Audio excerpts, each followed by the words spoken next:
Well, the Kurds are fighting for their survival now, and I think it's quite clear that Turkey is intent on squeezing them, squashing them, ensuring that they cannot survive as an independent entity.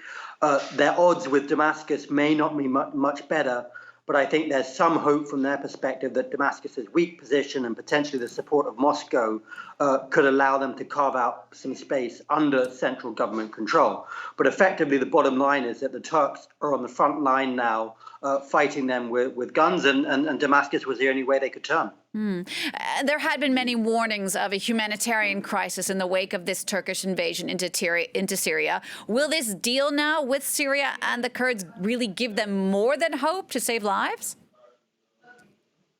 Well, I think actually this could emerge as some form of stabilizing deal. I think that if the Syrian regime, if the government moves its forces up into the north of the country, I think that will create some pause for thought for Turkey. Turkey doesn't want a war with the Syrian government.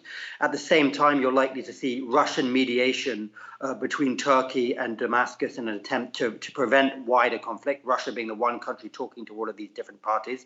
And so I think actually if the Syrian government does move forward, it may help to dial down the conflict for the moment.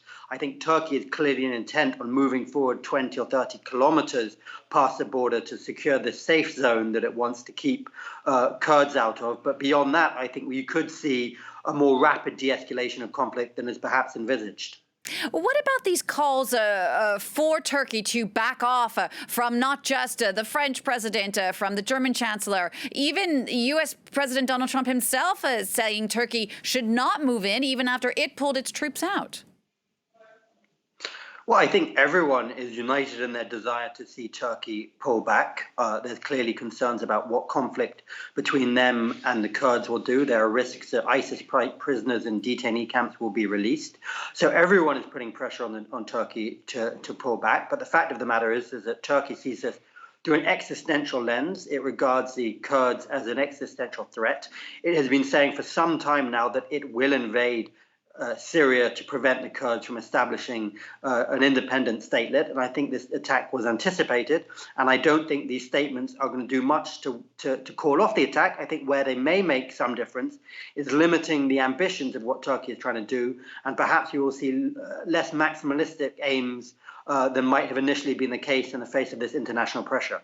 Now, this deal we were mentioning before was brokered by Russia, one of the only countries who's speaking to all the parties, as you said.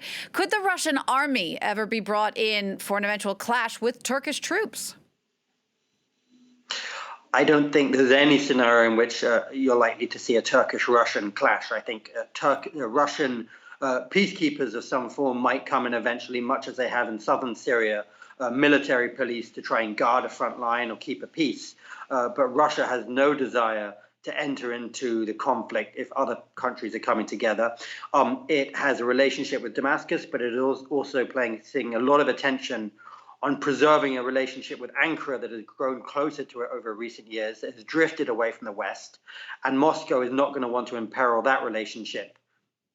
What about the U.S. strategy here now, 1 week after it made this announcement to pull out these 1,000 soldiers out of the border area? Why was that, or why does the U.S. think that that was the right strategy for it?